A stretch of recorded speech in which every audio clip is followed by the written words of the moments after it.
나는 여드름 피부니까 평생 압출하면서 살아야 될까 하는 생각을 하고 계실 텐데요. 압출할 때 그 고통은 정말 눈물 쏙 빠지도록 너무 힘들지만 여드름이 좋아질 수만 있다면 이 정도 고통쯤이야 하고 열심히 압출을 받아왔는데 여드름이 좋아지는 것 같다가도 금세 또 재발하고 뭔가 여드름이 계속 기복을 보이고 있는데 여드름이 지나간 자리에 붉은 색소 침착까지 남아서 여드름에 이어서 색소까지 내가 관리를 해야 된다니 정말 첩첩산중이 따로 없죠. 20년 가까이 여드름 체질의 피부로 살아오면서 여드름은 압출 없이 관리를 해야만 하는 이유에 대해서 오늘 자세히 한번 알아보도록 하겠습니다.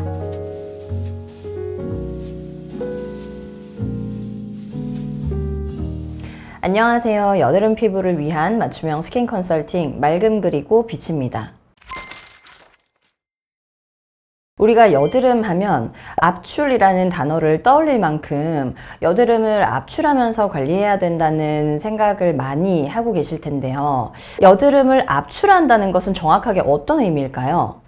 압출, 말 그대로 피부에 압력을 가해서 여드름 덩어리를 추출해낸다는 의미를 가지고 있습니다.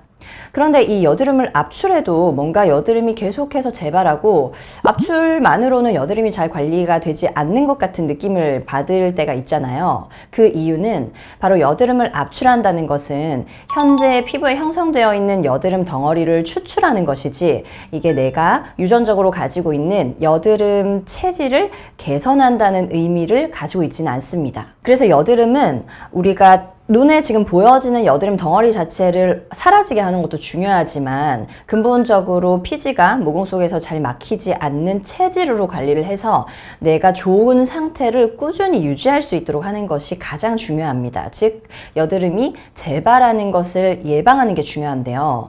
사실 우리가 여드름을 관리할 때 피부과라던가 한의원이라던가 에스테틱이라던가 화장품까지 정말 다양한 카테고리에서 내 여드름을 어떻게 관리해야 될까 고민이 많아서 찾아보게 되면 가장 우리가 많이 볼 수 있는 건 사실 비포 애프터 사진을 많이 볼 수 있죠. 그런데 비포 애프터 사진은 사실 여드름을 압출하고 한 3일에서 7일 정도만 지나도 이전과 극명한 차이를 보일 수 있기 때문에 비포 애프터 사진만 보고 내 피부를 맡기기에는 조금 한계가 있습니다. 여드름은 당장 좋아지는 것보다 근본적으로 내가 여드름 없이 좋은 상태를 꾸준히 장기적으로 유지하는 것이 가장 중요하거든요. 그럼 압출 없이 도대체 여드름이 어떻게 좋아지는데요? 라고 생각하실 수 있을 텐데요. 여드름이 압출 없이도 좋아질 수 있는 원리에 대해서 한번 자세히 알아볼까요?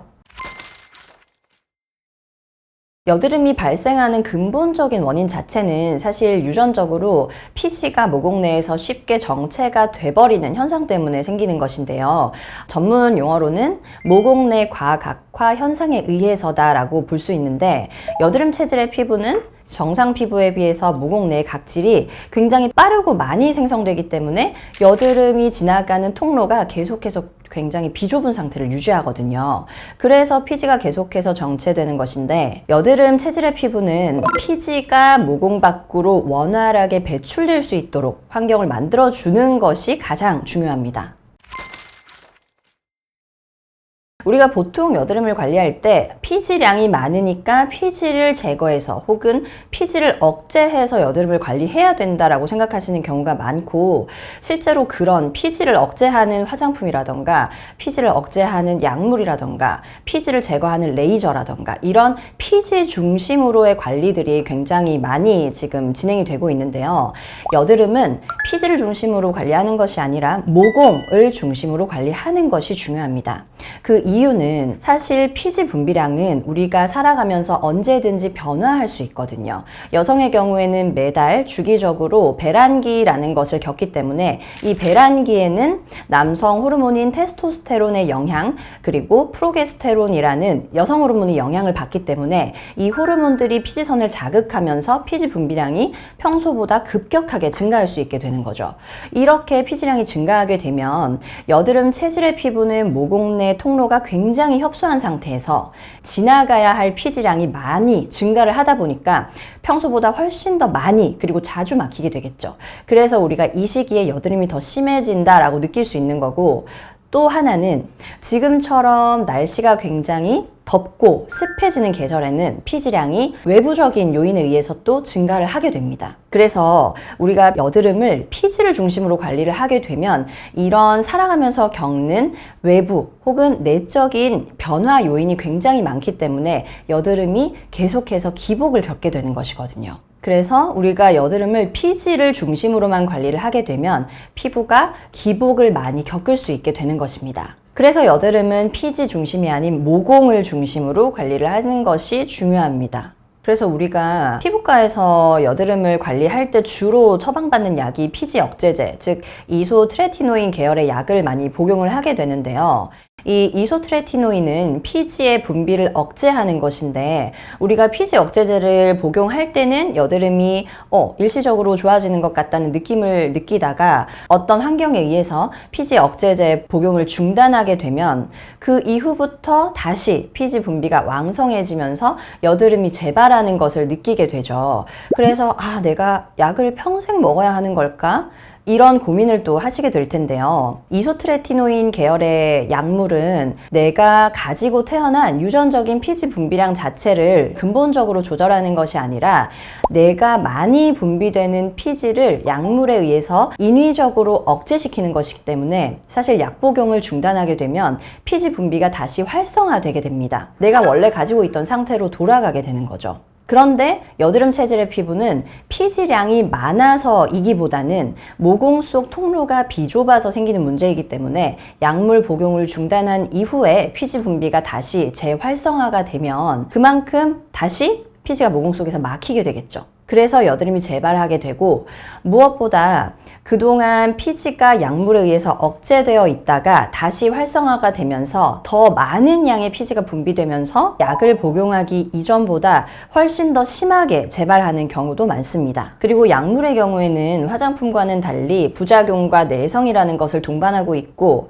여성의 경우에는 만약 임신을 준비하고 있다면 이 약물 복용 자체가 기형아 유발의 우려가 있기 때문에 처방이 불가합니다. 한데요. 여드름을 관리할 때 약물로 관리를 하는 것은 사실 이런 부분에서 한계가 있습니다. 그래서 우리가 여드름을 관리할 때는 지금 나타난 현상을 억제하는 것보다 앞으로 여드름이 재발하지 않도록 재발 예방이 훨씬 더 중요합니다. 그럼 여드름을 압출하지 않고 피지 중심으로 관리하지 않고 모공 중심으로 어떻게 관리를 할 수 있는 방법이 있을까요? 우리가 보통 여드름을 관리할 때 각질을 제거하는 게 중요하다라는 말을 많이 들어보셨을 텐데요. 여드름은 우리가 흔히 화장품으로 만나볼 수 있는 아하라던가 파하와 같은 피부 표면의 각질을 제거하는 것도 물론 중요하지만 사실 여드름이 발생하게 되는 여드름 체질을 만드는 근본적인 원인은 바로 모공 내에 있는 각질이 문제이기 때문에 이 모공 내의 각질 제거를 하는 것이 가장 중요합니다.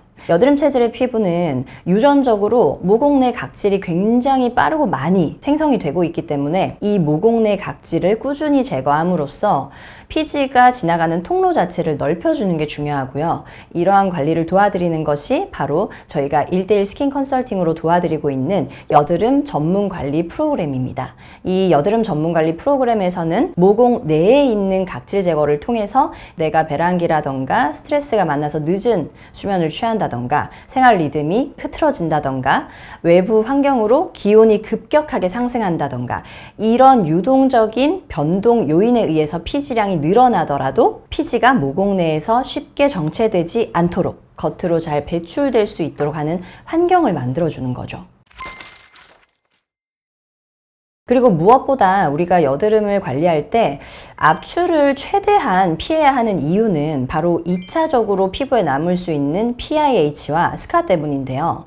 PIH는 우리가 피부에 나타나는 붉은 자국을 의미하고 스카는 움푹 패인 흉터를 의미합니다. 여드름을 압출하는 과정을 우리가 조금 더 자세히 살펴보면 일단 1차적으로는 여드름 덩어리가 잘 배출될 수 있도록 표피를 절개하게 됩니다. 표피를 절개하고 여드름 덩어리의 크기를 가늠해서 양쪽에서 피부에 압을 가해서 여드름 덩어리가 위로 올라올 수 있도록 해주는데, 이 과정에서 여드름 씨앗이 너무 깊이 위치해 있거나 여드름 덩어리가 너무 크거나 하게 되면 절개를 많이 해야 하거나 압력을 나도 모르게 많이 가하게 됩니다. 이 과정에서 피부 속에 여드름 씨앗을 둘러싸고 있는 난포벽이라는 주머니가 파열될 수 있는데요. 이 난포벽이 약하게 파열되면 사실 금방 회복이 되지만, 아래로 깊이 파열이 되거나 아주 크게 파열되게 되면 우리가 압출 이후에 흔히 볼 수 있는 붉은 자국이라던가 패인 흉터를 남길 수 있는 거죠.